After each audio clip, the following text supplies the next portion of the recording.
सोचिए, क्या होता होगा जब प्रकृति की एक बेमिसाल ताकत को चार दीवारों में कैद कर दिया जाता है, जब एक अदम्य शक्ति को कुछ ही कदमों में सिमट कर रहना पड़ता है। चलिए, आज इसी सवाल की गहराइयों में उतरते हैं। आज हम बात कर रहे हैं लेस्ली नॉरिस की कविता ए टाइगर इन द ज़ू के बारे में। ये एक ऐसी कमाल की रचना है जो हमारे सामने एक नहीं बल्कि दो अलग-अलग हकीकतें पेश करती है।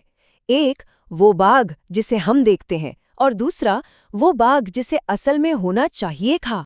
कविता की पहली ही लाइनें हमें सीधा उस पिंजरे के अंदर खींच लेती हैं। हम उसके कदमों की उस धीमी, मजबूर लय को जैसे महसूस कर सकते हैं। एक ऐसी ऊर्जा जो कैद है और आजाद होने के लिए तड़प रही है। इस कविता की असली ताकत छिपी है कैद में बंद बाघ की जिंदगी और जंगल में उसकी आजाद जिंदगी के बीच के गहरे फर्क में। हकीकतों का यही टकराव इस कविता को इतना असरदार और यादगार बना देता है। तो सबसे पहले चलिए चिड़ियाघर की उस कठोर हकीकत को देखते हैं, कंक्रीट और सलाखों की वो दुनिया जिसे कवि ने बड़ी ही बारीकी से हमारे सामने रखा है। जरा इन शब्दों पर ध्यान दीजिए। कंक्रीट की कोठरी, पिंजरे के कुछ कदम और आगंतुकों को अनदेखा करना। हर एक शब्द एक ऐसी तस्वीर बनाता है जिसमें घुटन है, बेबसी है और एक गहरी गहरी उदासी है। और इसी घुटन भरे माहौल से एक बहुत ही पावरफुल आइडिया सामने आता है, शांत रोष। मतलब एक ऐसा गुस्सा जो अंदर ही अंदर उबल रहा है पर उसे बाहर निकलने का कोई रास्ता नहीं मिल रहा, और वो बस एक तनाव भरी खामोशी में बदल गया है।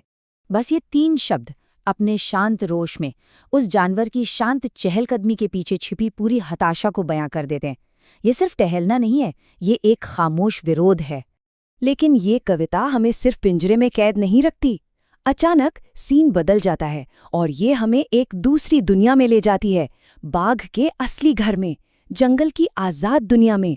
और यहाँ बाघ बिल्कुल बदल जाता है। अब वो अपनी परछाई नहीं बल्कि अपनी पूरी ताकत और फितरत में है। वो छाया में दुबक रहा है, लंबी घास के बीच से निकल रहा है, शिकार के इंतजार में। उसका हर एक कदम उसकी आज़ादी का सबूत है। ये तस्वीर हमें बाघ के सबसे असली और जंगली रूप को दिखाती है। ये हमें याद दिलाती है उस बेपनाह ताकत की जो उसके अंदर आज भी मौजूद है।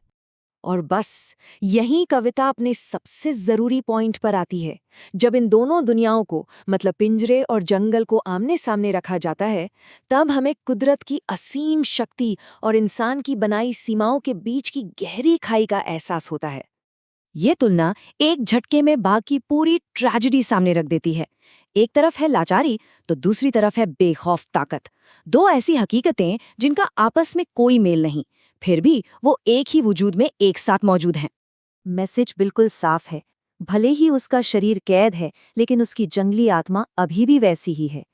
सलाखें उसकी ताकत को रोक सकती हैं, पर उसके होने के मतलब को नहीं मिटा सकती। ये एक लाइन कविता के दुखद विरोधाभास को पूरी तरह से समेट लेती है।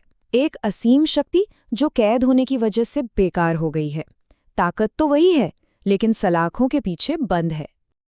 अब हम कविता के अंत की ओर आते हैं, जो हमें एक ऐसी आखिरी तस्वीर के साथ छोड़ जाती है जो जितनी खूबसूरत है उतनी ही दिल तोड़ने वाली भी है।